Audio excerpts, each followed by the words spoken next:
I sit here now, in this empty house that money built, watching the sun set through windows that cost more than most people make in a year. 40 years.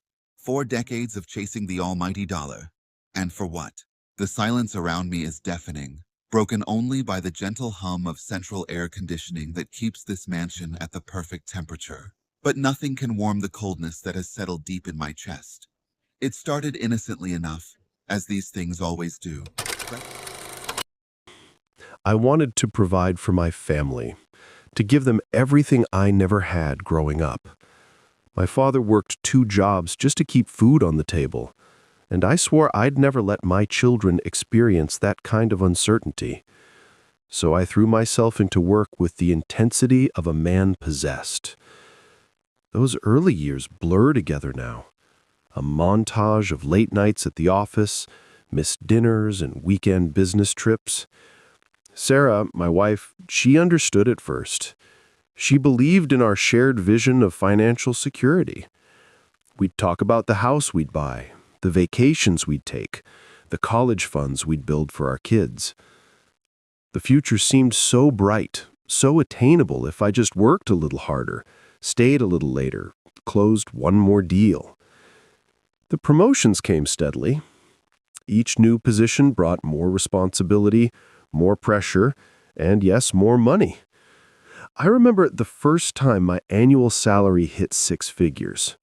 Sarah and I celebrated with champagne, feeling like we'd finally made it. But that feeling was fleeting. The goalposts kept moving. 6 figures became 7, then 8. Each milestone that should have brought satisfaction only revealed new heights to climb. Somewhere along the way, the means became the end. Making money wasn't just about providing anymore. It was about winning, about proving something to myself, to my father who'd passed away before seeing my success, to colleagues who doubted me, to a world that seemed to measure worth in dollar signs. The pursuit became intoxicating, addictive even. Every deal closed, every bonus earned, every stock option vested gave me a rush that nothing else could match. But success in business often comes at the expense of everything else. I missed Tommy's first steps because I was in a board meeting.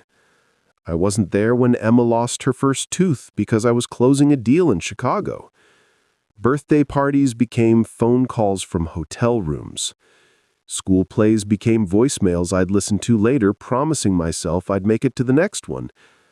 But there was always another deal, another opportunity, another reason to prioritize work over family. Sarah tried to hold us together. She really did. For years, she managed the household, raised our children, and waited patiently for me to come home. She'd leave dinner in the oven, knowing I'd probably eat it cold at midnight.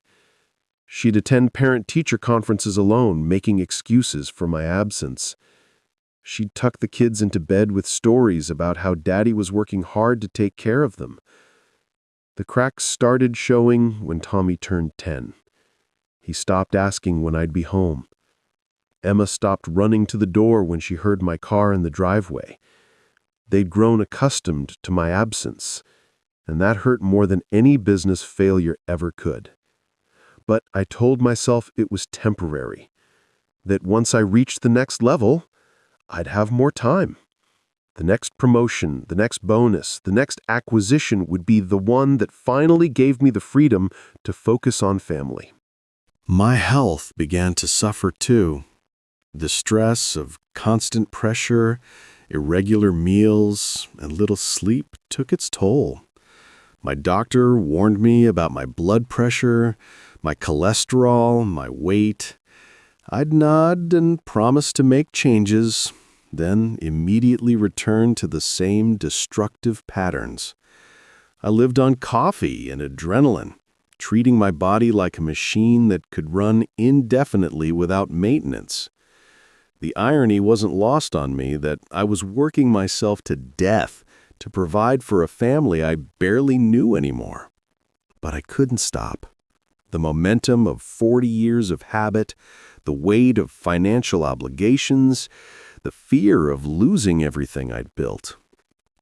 It all kept me trapped in a cycle I'd created but couldn't escape. Sarah left on a Tuesday. I remember because I was reviewing quarterly reports when she walked into my home office with 2 suitcases and tears in her eyes.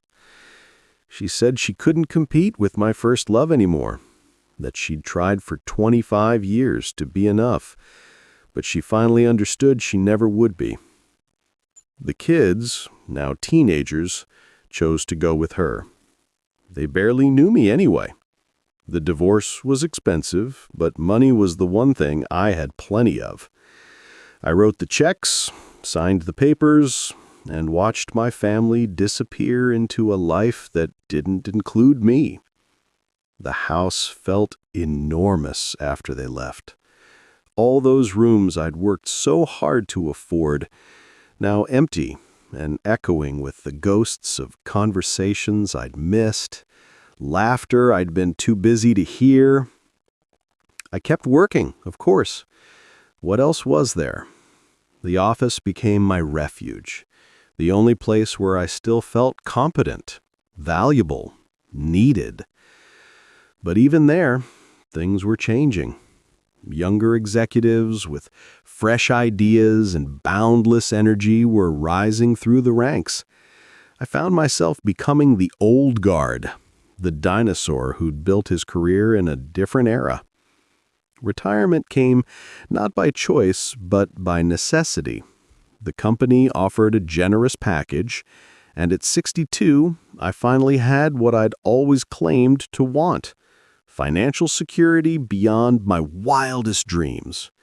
Millions in the bank, a portfolio that could support several lifetimes, and all the time in the world to enjoy it.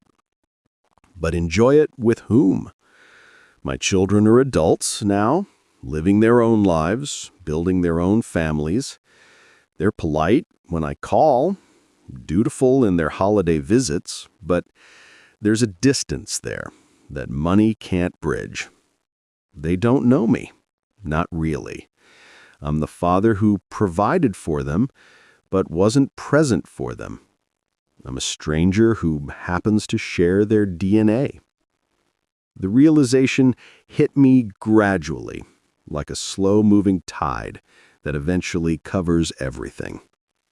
All those years I spent accumulating wealth, I was actually spending something far more precious: time. Time with my wife, time with my children, time to build memories and relationships that would have sustained me in these quiet years. I traded irreplaceable moments for replaceable dollars, and now I'm rich in money, but bankrupt in everything that really matters. I think about my father sometimes, working those 2 jobs to keep us afloat. He never missed a baseball game, never failed to help with homework, never let work keep him from being present in our lives.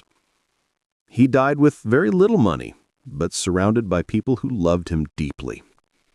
I'll likely die with more money than I could ever spend, but I'll die alone. The sunset is almost complete now, painting the sky in shades of orange and pink that no amount of money could buy. Tomorrow will bring another day of comfortable solitude, another day of wondering what might have been if I'd chosen differently. The wealth I spent 40 years accumulating feels hollow now, a monument to misplaced priorities and a life lived backwards. If I could go back, I'd tell that ambitious 22-year-old that the real treasure isn't in the bank account. It's in the moments we share with the people we love. But time, unlike money, can't be earned back once it's spent.